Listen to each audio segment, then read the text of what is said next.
Question number 8, एक force है 2i cap minus J cap plus 4k cap, ये displaced कर रहा है एक पार्टिकल को up to the D vector 3i cap plus 2j cap minus k cap, calculate the work done by the force. तो बहुत easy है, force हमें दिया हुआ है जो कि कांस्टेंट है, डिस्प्लेसमेंट भी हमें दिया हुआ है, तो हम जानते हैं work done by the force is equal to F vector dot S vector, S vector. तो ये लिख सकते हैं हम F vector dot D vector, क्योंकि एस वेक्टर को किससे रिप्रेजेंट किया गया है, डी वेक्टर से।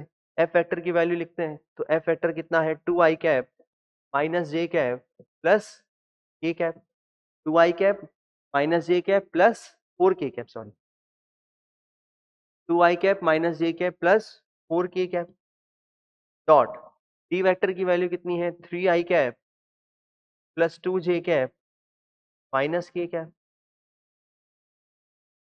ठीक, चलिए अब इसको करते हैं हम मल्टीप्लाई डॉट प्रोडक्ट। ये डॉट प्रोडक्ट हम करने जा रहे हैं, ये हो जाएगा 6 minus 2 minus 4, work done by the force is equal to आ जाएगा 0। कितना फोर्स ने वर्क किया, 0।